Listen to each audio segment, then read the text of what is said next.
अब जो अगला मुकाबला है, जो कल आपको देखने वाला है, वो कौन-सा मुकाबला है, उस पे एक नज़र डालते हैं। एक तरफ है मुंबई इंडियंस, दूसरी तरफ है Rajasthan Royals. Match number 20 Abu Dhabi में। कार्तिक, मैं मनोज को साथ जब शुरुआत करी थी ना शो में, तो मनोज ने मेरे को एक बड़ी अच्छी बात बोली थी कि जब ये जो मुंबई इंडियंस टीम है, जब लय पकड़ने लग जाती है ना, फिर इनको रोकना बहुत मुश्किल हो जाता है। ऑफ डेज बड़े कम होते हैं और अभी तक जो अब लग रहा है इस मुंबई टीम का, ऐसा लग रहा है कि लय पकड़ ली है इन लोगों ने। जी देखिए, आप उनकी बल्लेबाजी देखें।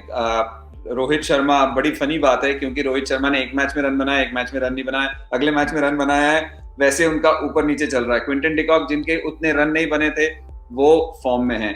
सूर्य कुमार यादव का मैं बहुत बड़ा फैन हूं। मैं उम्मीद करता हूं कि ये उनका साल है जहां पे वो एक अलग लेवल पे अपना गेम ले जाएं। तो बड़ा अच्छा खेल रहे हैं, बहुत अच्छा खेल रहे हैं, खेल बहुत अच्छा रहे हैं। वही ना, नंबर 3 पे जब आपको वही वाली बात है, ऋषभ पंत क्या 1-2 बॉल और खा सकते हैं, उसके बाद एक एक्स्ट्रा शॉट मार सकते हैं। कल वाला तो खैर बिल्कुल 8वें स्टंप की बॉल थी, वो चौका जाना चाहिए था, वो हाथ में चला गया। ऐसी चीजें होती हैं T20 क्रिकेट में।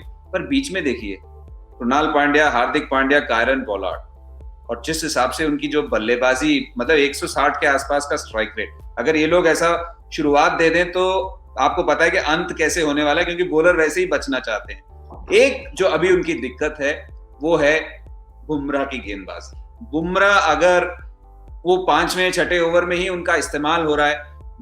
मनोज ने एक बहुत अच्छी बात बोली थी जब ये प्रोग्राम सुबह हमने दोपहर में शुरू किया था कि जो नए गेंद से आदी है उसको नया गेंद क्यों नहीं दे रहे। क्या पता उनके दिमाग में हो कि बुमराह को नया गेंद दें, 5वें या 6ठे ओवर में लाने का कोई फायदा नहीं है। और बुमराह वैसे नहीं अभी तक गेंदबाजी कर रहे हैं जिस हिसाब से हमने उनको देखा है। बहुत सारे अजीबोगरीब फील्ड्स हैं और अलग गेंदबाजी की है। एक वो अगर वो उनका भी ठीक होने लगेगा तो फिर आपको मुंबई को पकड़ना बहुत ही मुश्किल है, क्योंकि मुंबई बुमराह जैसा बॉलर है उनके पास अंत में। कायरन पोलार्ड से भी गेंदबाजी करा लेते हैं, राहुल चहर बहुत अच्छे गेंदबाज हैं, तो एक बहुत ही वेल राउंडेड टीम है उनकी, कंप्लीट यूनिट लग रही है मनोज। लेकिन उसी तरफ अगर राजस्थान के बल्लेबाजी के बारे में बात करें, स्पेशली बैटिंग ऑर्डर की, जो कि आईपीएल में हर टीम को लेकर चलते रहती है ये चर्चा, रॉबिन उथप्पा को आप कहाँ खिलाएंगे, क्योंकि ज्यादा लय में लग नहीं रहे। क्या आप उनको ऊपर भेजेंगे, स्टीव स्मिथ को नीचे लाएंगे ताकि रॉबिन उथप्पा थोड़ी लय पकड़े? देखिए अर्जुन, ये नो ब्रेनर है मेरे लिए। तो मैं हमेशा शो में यही कह रहा हूँ कि जब आप रॉबिन उथप्पा को आप कोलकाता नाइट राइडर्स से जब लिए हैं ट्रेड करके, तो यही सोच के लिए हैं ना कि उनको ओपनिंग कराएंगे, क्योंकि उनका अगर कैरियर का ग्राफ देखें, जितने भी रन उन्होंने बनाए हैं और जितना भी अच्छा प्रदर्शन उन्होंने किया है, वो सलामी बल्लेबाजी करके ही किया है। तो यहाँ पे दिक्कत ये हो गई। देखिए, स्टीव स्मिथ एक बहुत बड़े जात के प्लेयर है टेस्ट क्रिकेट में और 50 ओवर के क्रिकेट में, लेकिन अगर उनके आंकड़े T20 क्रिकेट में देखें, मिडिल ऑर्डर्स में उतने अच्छे नहीं है कंपेयर टू ये फॉर्मेट्स।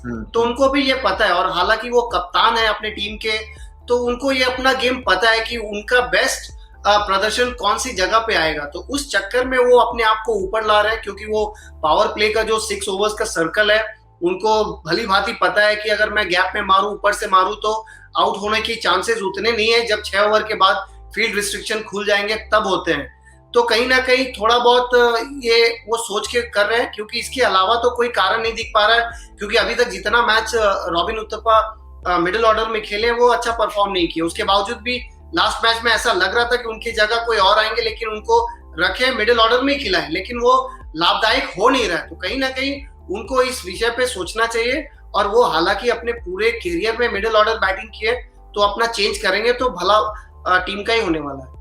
कार्तिक, राजस्थान की गेंदबाजी की अगर बात करें, आपको सबसे पहला नाम जो आपको जहन में आता है वो है जोफ्रा आर्चर। एक ऐसे गेंदबाज जो विकेट्स ले सकते हैं, ऑपोजिशन को बैकफुट पे डाल सकते हैं। लेकिन जोफ्रा के अलावा अगर बात करें, क्या आपको लग रहा है वो पेनिट्रेशन इनकी गेंदबाजी में?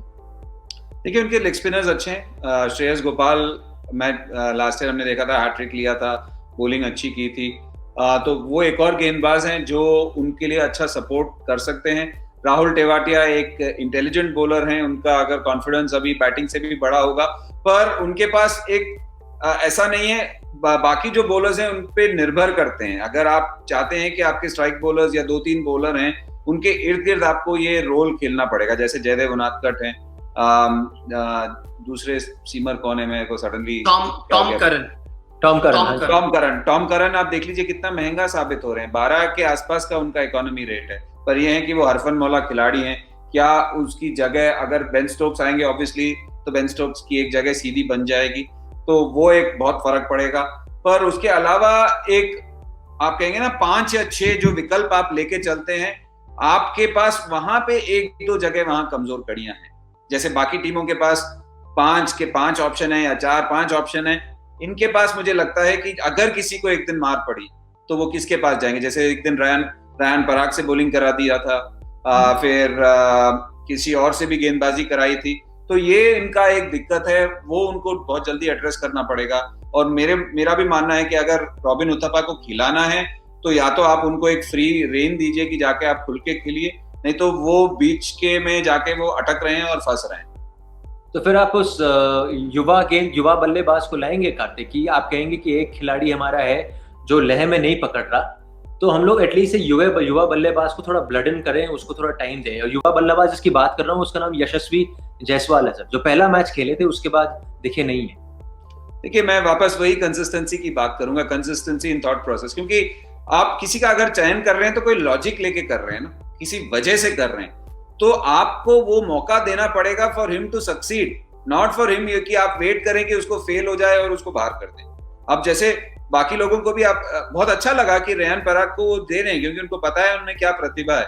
ये बहुत इंपॉर्टेंट है। किसी को भी आप 36 साल के प्लेयर की बात करें या 12 साल के प्लेयर की बात करें, जब आप किसी को पिक कर रहे हैं, किसी लॉजिक, अपनी ही लॉजिक को थोड़ा मौका तो देना पड़ेगा ना, कि फल फूल दे। उससे पहले ही अगर उसको काट देंगे, पेड़ पे बीज बो के, तो हम उसी अगले दिन तो नहीं एक्सपेक्ट करते ना कि पेड़ खड़ा हो गया और फूल निकल गए, पत्ते निकल गए, नहीं होता। तो आप यशस्वी, अब जैसे प्रियम गर्ग को उन्होंने चांस दिया, अभिषेक शर्मा को चांस दिया, आप लक्ष्मण के मुंह पे खुशी देखिए जब रन बनाए थे, क्योंकि पता है कि क्षमता क्या है। और जब आप क्षमता को परफॉर्मेंस टाइम देते हैं, Rome was not built in a day, हम बार बार कहते हैं, एक दिन में रोम बना नहीं था। अनिल कुंबले एक दिन में नहीं बना था, मुथैया मुरलीधरन एक दिन में नहीं बना था। सब मार खा के, आउट हो के, गलतियां कर करके सीखते हैं। और यहाँ पे अगर आपने किसी वजह से यशस्वी को खिलाया, तो मेरा मानना है कि उनको रखना चाहिए था। आप किसी के कॉन्फिडेंस को डेंट कर रहे हैं। पर लोग ऐसे, जब टीम की बात होती है, जीतने की बात होती है, तो जल्दी जल्दी सोचते हैं कि आज मैं शेयर खरीदूं और कल बेच दूं, पैसे बन जाएंगे। वो नहीं होने वाला इधर। अर्जुन, अगर मैं यशस्वी जायसवाल के बारे में अगर बात करना चाहूँ तो एक दो पॉइंट बोलना चाहूंगा। देखिए, समस्या इन लोगों की पहले से ही शुरू हो गई थी, क्योंकि इन लोगों को पता नहीं था कि इंग्लैंड और ऑस्ट्रेलिया सीरीज खेलने वाले हैं वहां पे, और यूएई में क्वारंटाइन पीरियड इतना रहेगा। नहीं तो जब आपके पास जॉश बटलर है, जॉश बटलर शुरू में खेल नहीं रहे थे, तो इसके वजह से ये यशस्वी जायसवाल को मौका दिया गया था, क्योंकि इनके प्लान में पहले से था नहीं कि इनको मौका देना है।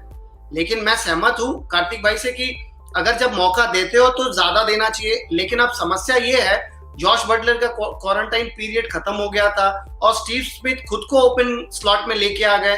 वहां दिक्कत हो गई, जब लास्ट मोमेंट जो एडजस्टमेंट करनी पड़ती है, उसके वजह से ये दिक्कतें और ये कंसिस्टेंसी देखने को नहीं मिल रही है।